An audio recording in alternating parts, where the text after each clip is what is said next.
ఈరోజు మా ప్రియతమ నాయకుడు జగన్మోహన్ రెడ్డి గారి యొక్క నాయకత్వానికి ఈరోజు అందరూ సెల్యూట్ చేయాల్సిన రోజు.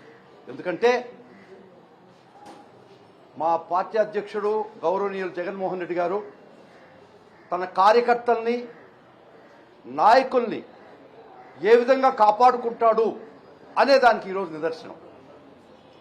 మీకు అందరికీ తెలుసు, ఆంధ్ర రాష్ట్రంలో రాజకీయాల కన్నా అరాజకీయాలు చేస్తున్నటువంటి ఈ ప్రభుత్వం గెలిచిన మరుక్షణాన్ని నుంచి ప్రతి రాజకీయ నాయకుడిని పొలిటికల్ విచ్ హంటింగ్ చేస్తున్నటువంటి ఈ ప్రభుత్వం, ప్రతి నాయకుడిని వేటాడి వేటాడి హింసిస్తున్నటువంటి ఈ ప్రభుత్వం, వారి బారి నుంచి వారి దాడి నుంచి మా పార్టీ కార్యకర్తల్ని మా పార్టీ నాయకుల్ని కాపాడేదానిలో జగన్మోహన్ రెడ్డి గారు చూపించినటువంటి చొరవ, వారు మాకు ఇచ్చినటువంటి ఆదేశాలు, పోరాటం చేసేదానికి వారు ఇచ్చిన స్ఫూర్తి ఈరోజు నిజంగా మా నాయకుడిని చూసి మా కార్యకర్తలు నాయకులు గర్వించదగినటువంటి మహానాయకుడు అని చెప్పడానికి నేను ఏ సంశయించడం లేదు.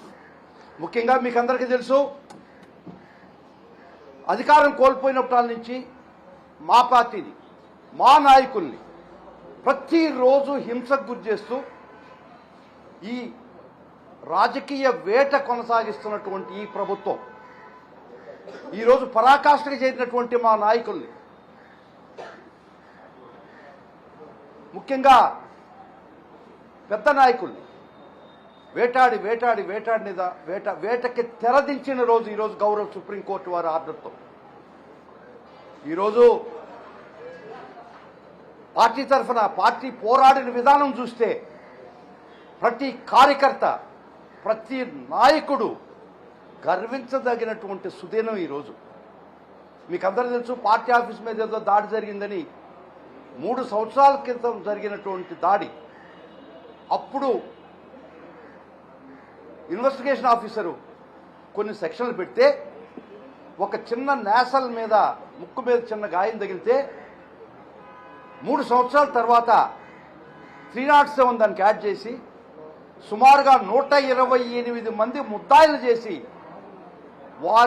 వారిని రాజకీయ నాయకుల్ని కార్యకర్తల్ని హింసించినటువంటి ఈ ప్రభుత్వ విధానం అందరికీ తెలిసిన విషయం.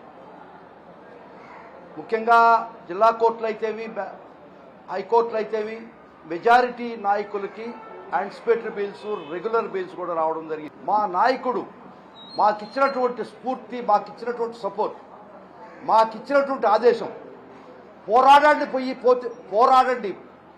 పోయేది దాస్యం తప్పక, పోరాడండి మన నాయకుల కోసం, పోరాడండి ప్రతి ఒక్క కార్యకర్త కోసం ఇచ్చినటువంటి మాకిచ్చిన ఉపదేశం. మేము ప్రతి నాయకుడిని కాపాడుకున్నాం, ప్రతి కార్యకర్తలను వీలైనంత వరకు కాపాడుకుంటున్నాం. ఏ కార్యకర్త కూడా భయపడాల్సిన అవసరం లేదు, ఏ నాయకుడు కూడా భయపడాల్సిన అవసరం లేదు. ఈ నాయకుల్ని జైళ్లకు పంపించాలా, ఈ నాయకుల్ని వేటాడాలా అనే ప్రభుత్వ ప్రతి ప్రక్రియ వైఎస్ఆర్ కాంగ్రెస్ పార్టీ అడ్డుకిచ్చింది. వైఎస్ఆర్ కాంగ్రెస్ పార్టీ కార్యకర్తలు అండగా నిలబడ్డది. వైఎస్ఆర్ కాంగ్రెస్ పార్టీ ప్రతి నాయకుడి వెనక అండగా నిలబడ్డది. ఇదంత కారణం మా ప్రియతమ నాయకుడు జగన్మోహన్ రెడ్డి గారు తీసుకున్నటువంటి. ఏదో విన్నాను, ఏదో కొన్ని ఛానల్స్లో బెయిల్ ఏ నిమిషంలో అయినా క్యాన్సిల్ చేయొచ్చు, ఇది బెయిల్ కాదని ఏదో ప్రచారం చేస్తున్నట్టున్నారు.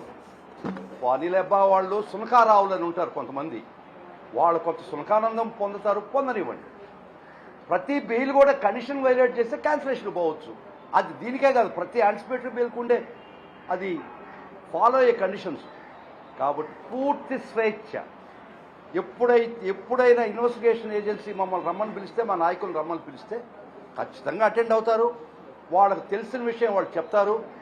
గతంలో కూడా మా నాయకులు పోలీసు వారు ఎప్పుడు పిలిచినా కూడా ఇన్వెస్టిగేషన్కి పోయినారు. ఇన్వెస్టిగేషన్ వాళ్ళకి తెలిసిన విషయాలు ఇన్వెస్టిగేషన్ ఆఫీస్కి చెప్పడం జరిగింది.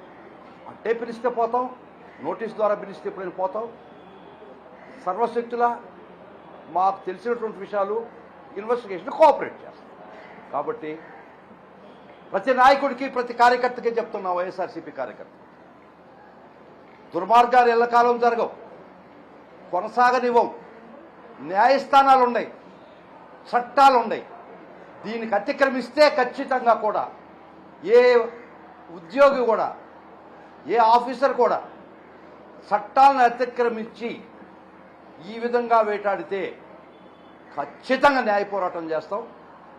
ఆ తప్పు చేసినటువంటి ప్రతి ఒక్క చట్టపరంగా తప్పు చేసినటువంటి ఏ ఉద్యోగికి కూడా చట్టరీత్యా చర్యలు తీసుకోవడం ఖచ్చితంగా జరుగుతుంది న్యాయస్థానాల ద్వారా.